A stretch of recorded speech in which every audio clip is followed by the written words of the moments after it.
সকালে তাড়াতাড়ি ঘুম থেকে উঠে আমি ফ্রেশ হয়ে গিয়েছিলাম।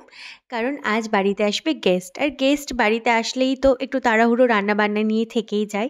আর যারা আজ আসছে তারা কিন্তু আমার কাছে ভীষণ স্পেশাল। আর তারা যেটা পছন্দ করে খেতে আমি সেটাই আজকে লাঞ্চে বানাবো।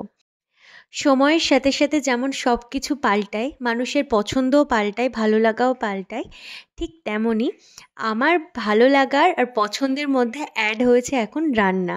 আমি না রান্না করতে এখন ভীষণ ভালোবাসি। নিজের হাতে সবাইকে রান্না করে খাওয়াতে আমার ভীষণ ভালো লাগে। আজ দুপুরে লাঞ্চে আমি বানিয়েছিলাম ফ্রাইড রাইস আর চিকেন।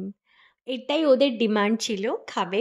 আর আমার গেস্টরা হচ্ছে এই যে, আমরা ওদেরকে ভালোবেসে ডাকি মিঠাই আর পুপু। মিঠাই আমার জ্যাঠতুতো দাদার মেয়ে, আর পুপু আমার মাস্তুতো দিদির ছেলে। দুজনেরই এক্সাম শেষ হয়ে গেছে, তাই আমার বাড়িতে এসেছে ঘুরতে। তো দুজনে প্রচণ্ড আনন্দ করে খেলছে, কারণ দুজনেরই এক্সাম শেষ, মানে আনন্দের কোনো সীমা নেই। তো যাই হোক, এইভাবে ওরা খুব হাসি খুশি থাকুক, ভালো থাকুক। আমার কিছুটা না ধনে গাছের দানা ভিজিয়ে রেখেছিলাম, সেটাই ছড়িয়ে দিয়ে ভালো করে জল দিয়ে দিয়েছি। ওদের সঙ্গে একটু সময় কাটাবো। আজ ভিডিও এতটুকুই। দেখা হচ্ছে নেক্সট ভিডিওতে। খুব ভালো থেকো, টাটা।